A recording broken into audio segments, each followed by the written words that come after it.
조선시대에 진짜 많이 사용하던 연려라는 말이 있는데요. 연려 그러면 무슨 생각이 떠오르세요? 은장도로 이렇게 확 이런 게 열려 아니에요? 그렇습니다. 뭐 그런 것도 있습니다. 너무 그 속박을 하지 않았나 여자들을. 맞습니다.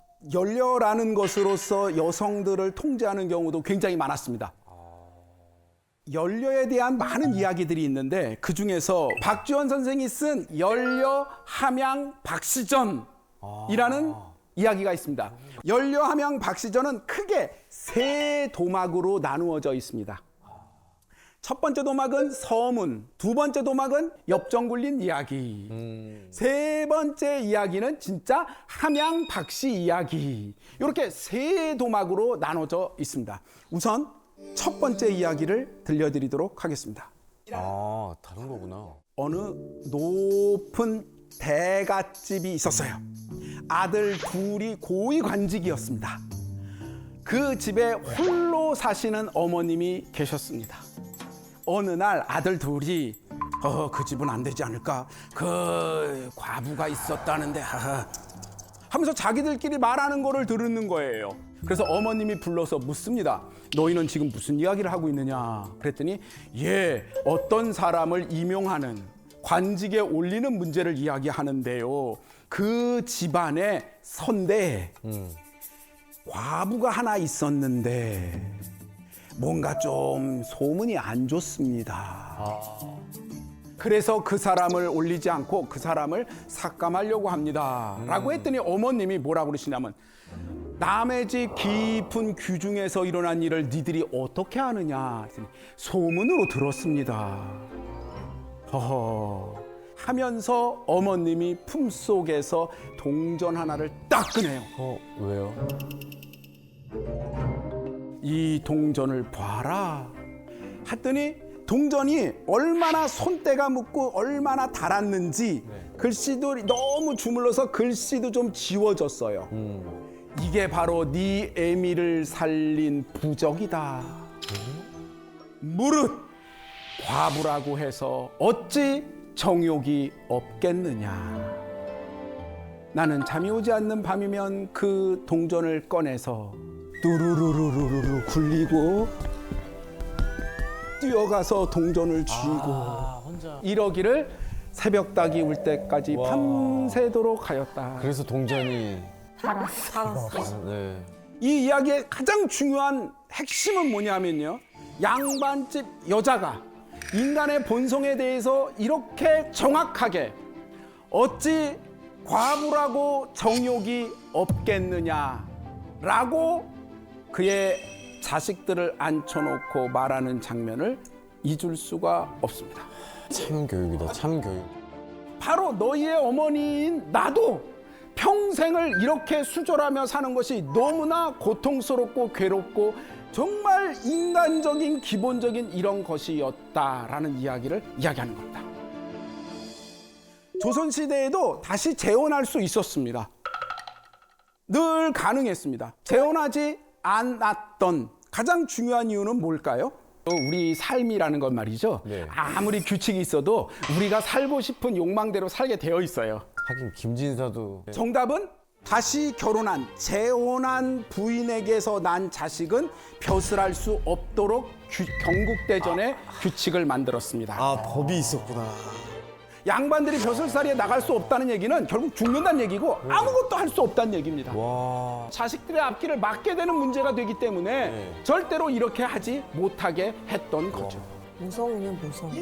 자, 두 번째 도망 얘기는 이런 겁니다. 실제 있었던 얘기입니다.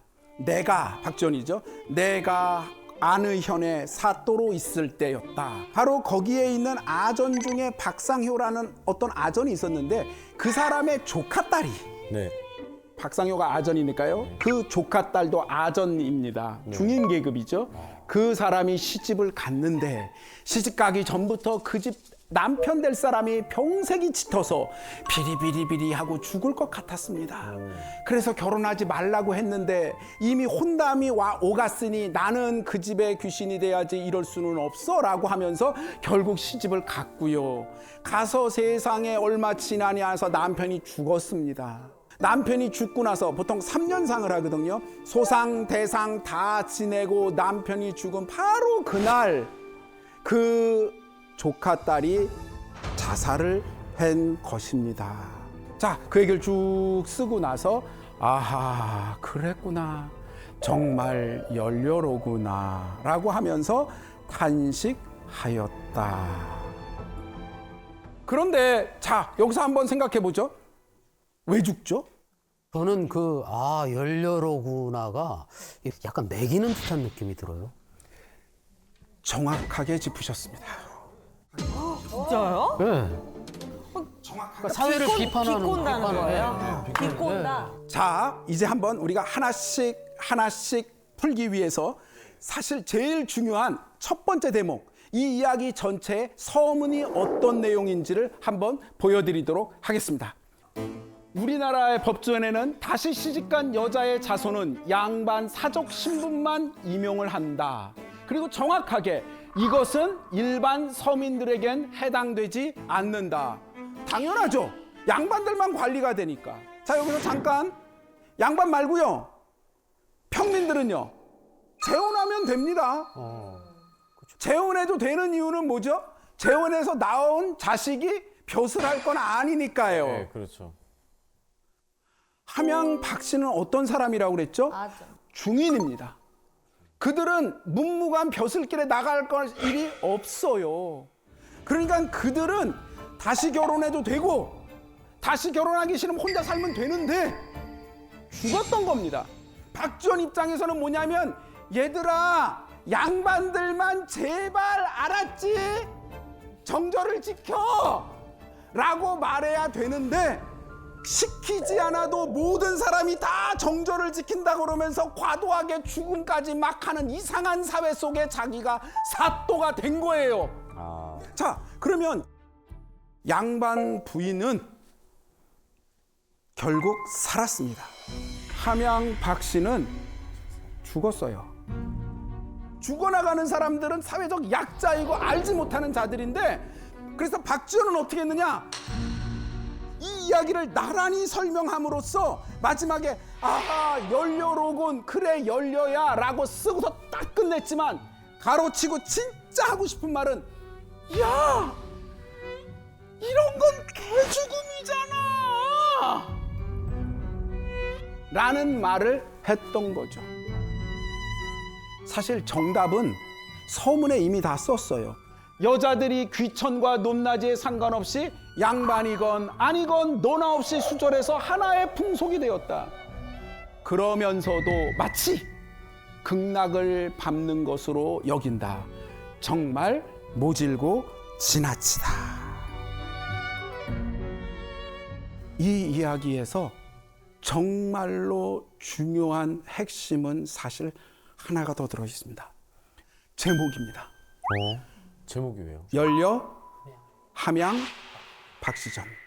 조선시대는요, 철저한 계급사회이기 때문에 여성들을 부르는 호칭도 정해져 있었어요. 평민들은 뭐라고 불렀냐? 박씨면 박조이라고 불렀습니다. 중인은 뭐라고 불렀냐면 박성이라고 불렀습니다. 양반 여자들은 박씨면 뭐라고 부르냐면 박씨다. 다시 말하면 양반 여성은 씨, 중인은 성, 평민은 조이. 그런데 연려, 함양, 박시전? 이 사람은 중인이잖아요. 박성전이라고 해야 되지요. 박지원 같이 엄청난 분이 이거를 틀렸을 리가 없죠.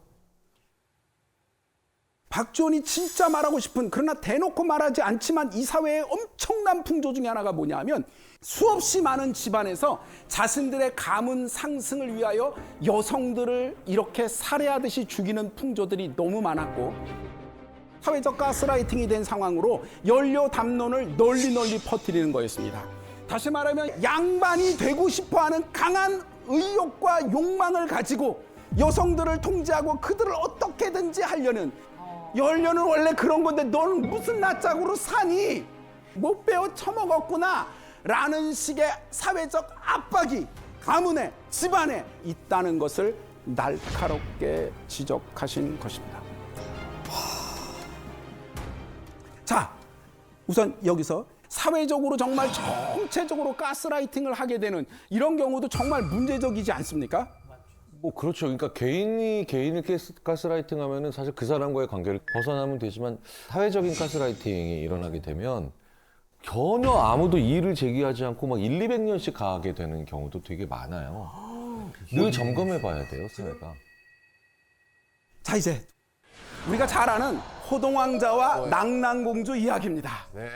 낙랑공주와 호동왕자 이야기는 삼국사기라는 우리 정사 김부식이 쓴 곳에 써 있는데 챕터가 낙랑공주와 호동왕자 또는 호동왕자 낙랑공주 이렇게 되어 있지 않습니다. 그럼 뭐라고 돼 있습니까? 삼국사기 본기 대무신왕조에 네. 대무신왕이라는 왕이 있었습니다. 네. 그 대무신왕의 치적을 쭉 설명하는 중간에 요렇게 끼어 들어가 있어요. 그래서 사실 기록은 굉장히 짧습니다. 별 얘기도 없어요. 근데 우리는 그 얘기를 가지고 엄청난 사랑 이야기처럼 알고 있고요. 지금도 계속해서 사랑 이야기로 알고 있습니다. 삼국사기에 있는 원문에 있는 얘기를 제가 짤막하게 말씀드리도록 하겠습니다. 대무신왕 때에 어느 날 왕자 호동이 옥저라는 지역에 사냥을 나갔다. 그런데 갑자기 낙랑국의 왕이 군사들을 우르르 몰고 와서 호동을 보고서 하는 말이 그대의 얼굴을 보니 범상치 않구나. 어찌 북쪽 나라의 신령스러운 임금의 아들이 아니겠는가? 내가 보니까 너 고구려 대무신왕의 아들인 호동이겠구나 라고 알아보고서 그 사람을 데리고 돌아와서 낙랑국에 데려옵니다. 그리고 나서는 어떻게 되냐면 자신의 딸인 낙랑공주와 결혼을 시켜요. 그리고 호동이 다시 본국으로 돌아갑니다. 고구려에 돌아가서 어느 날 편지를 씁니다. 자신의 부인인 공주에게.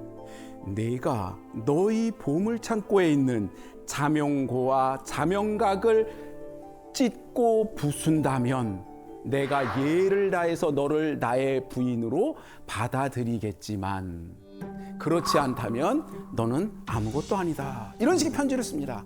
그랬더니 낙랑공주가 어떻게 되냐? 몰래 거기 들어가서 북을 찍고 그리고 나팔의 주둥이를 부셔가지고 소리가 나지 않게 한 다음에 연락을 합니다. 그 얘기를 들은 호동이 아버지 대무신왕에게 제가 다 처리했습니다 라고 해서 고구려 군사들이 물밀듯이 점령하러 왔는데 이제 자명고가 울지 않으니까 몰랐어. 전혀 몰라서 아무도 대비하고 있지 못하다가 결국 큰일이 났구나 하고 왜 안 울지 봤더니 이렇게 됐다라는 걸 안 왕은 자기 딸을 죽이고 우와. 성을 나가서 항복했다. 결국 그걸로 낙랑국은 패망하고 말았다라는 얘기입니다. 사랑 얘기가 아니네. 그러네. 가슴 아픈 사랑 얘기라고 알고 있는데. 지금 그 이야기 속에는 어떻게 봐도 사랑 이야기는 없습니다. 아니 그럼 호동이 일부러 그렇게 접근을 한 건가요? 정확하십니다. 도대체 호동은 왜 옥저라는 지역에 나갔을까요? 갑자기. 아니 적국 바로 옆이거든요. 낙랑국 옆인데 네. 왕작쯤 되는 애가 심심해서 놀러 갈 리가 없잖아요. 왜 갔을까요? 왜냐하면 대무신왕이 왕이 된 다음에는 엄청난 정복을 합니다. 그게 삼국사기의 기록입니다. 그래가지고 옆에 있는 개마국을 정벌 하고 평생 자신들을 괴롭혀왔던 부여국을 격파해요. 그러니까 대무신왕은 모든 나라를 다 평정하고 이제 남은 나라가 어디냐? 주변에 조그마한 나라 낙랑. 이제 이쯤만 하면 주변이 깨끗하게 정리될 강력한 그런 상황 속에 있었어요. 그때 호동은 자신이 어떤 사람인지를 정확히 아는 거예요. 낙랑국을 정벌하기 너무 힘든 이유가 뭐냐면 조그만 나라지만 아까 얘기했던 자명고 둥둥둥둥둥둥 적군이 오면 알아서 막 하는 이런 데가 있기 때문에 어떻게 할 수가 없었어요. 그러면 이 문제를 해결을 할 수 있다면 호동이 정말 자신이 여러 가지 한계가 있으나 자신이 정말 큰 일을 할 수 있다면 왕위 계승에 엄청나게 좋은 고지를 선점하는 거겠죠. 근데 자기가 이용할 수 있는 것이 뭐냐? 자신의 외모로 그것을 이용해서 무엇인가를 할 수 있다는 걸 너무나 기가 막히게 잘하는 사람이 종종 있어요. 그래서 그 문제를 결국 해결할 수 있었던 거죠. 멋있다, 멋있어. 물론 낙랑국 왕도 계산은 있었을 거예요. 잘 됐다. 호동이 왔네. 얘가 아주 강력한 왕권 후계자야. 야, 딸을 주면서 야, 네가 잘 좀 구슬러봐. 전쟁 안 나게. 그리고 또 아니야, 네가 잘해서 이렇게 해가지고 고구려의 왕비가 되면 우리가 고구려 왕비 외척이 돼서 호족이 되니까 우리나라도 튼튼해지고 잘 될 거야. 뭐 이런 나름의 정치적 계산이 있었을 거예요. 다시 말하면 고려 시대에는 이미 낙랑공주와 호동왕자 이야기를 어떻게 알고 있었냐? 철저한 막장 정치 비리극이라고 알고 있었던 거죠. 자, 이제 그러면 그 상황 속에 있었던 낙랑공주는 어쨌든 아버지에 의해서 죽임을 당하고 비극적으로 죽고 맙니다. 근데 사실은 그 다음에 이야기가 좀 더 이어집니다. 호동이 자신이 왕이 될 가능성이 엄청나게 높아진 거예요. 네. 큰 공을 세운 호동은 이제 승승장구하게 되었는데 그 다음에 결국 호동은 죽임을 당했어. 자격이야, 자격? 자살을 하고 맙니다. 왜? 호동이 어떻게 됐냐? 정말 엄청나게 쭉쭉쭉쭉쭉 성장하게 됩니다. 네. 근데 아까 말씀드린 것처럼 호동은 어떤 사람이냐 하면 둘째 왕비의 소생이었어요. 첫째 왕비가 호동 때문에 머리가 아파. 가만히 두니까 어떻게 되냐? 자기 아들이 왕이 될 가능성이 점점 멀어지는 거야. 네. 대무신앙을 찾아가서 울면서 이야기합니다. 애야, 호동이 저를 자꾸 무례하게 대하고 저와 자꾸 음행을 하려고 합니다. 라고 징징징징 울면서 거짓말을 합니다. 이간질한. 거짓말이죠. 자, 이 말을 들으면 보통 자신의 물론 배다른 어머니지만 어머니를 강간하려고 그런다라는 말을 들으면 어떻게 될까요? 눈이 돌죠. 분노하겠죠. 네. 그런데 대무신앙은 그렇게 말하지 않습니다. 오히려 이 부인을 향해서 너는 호동이 다른 사람의 소생이라고 하여서 미워하는 것이냐? 어머. 라고 본질을 정확히 짚어서 이야기합니다. 알고 있었어. 아니 생각해보면 너무 당연합니다. 호동이 그런 일을 할 필요가 없어요. 왜? 가만히 기다리면 자신에게 모든 게 올 텐데 그런 무리수를 왜 둬요? 왕비가 어리석네. 그런데 믿지 않으니까 자, 부인은 승부수를 띄웠잖아요. 그래요? 죄송합니다. 그리고 갈 수는 없는 거야. 뭐가 더 있겠지. 울고불며 아니에요. 제가 가만히 있을 테니까 몰래 숨어서 보세요. 그러면서 더 극단적으로 밀어붙입니다.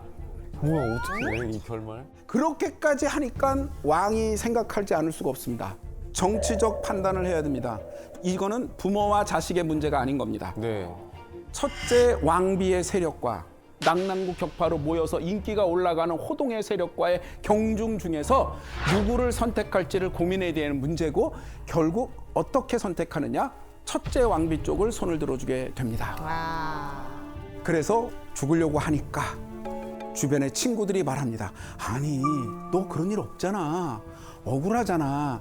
좀 말씀을 드리지. 내가 만약에 그런 말을 한다면 첫째 어머님을 해코지하는 게 아니냐. 이게 무슨 효겠느냐. 그런 식으로 말했지만 근데 사실은 잡혀서 고문당하고 그 능욕을 당하고 심지어 자기 세력 전체와 자신의 친모까지 해코지를 당하는 일을 겪느니 나 하나 혼자 죽는 것이 택할 수 있는 가장 최선인 거죠. 호동은 정치적으로 낙랑공주를 이용해서 이겼던 호동은 결국 정치적으로 그의 첫째 어머니 세력과 싸우다가 죽을 수밖에 없는 이야기가 낙랑공주와 호동왕자 이야기였던 겁니다.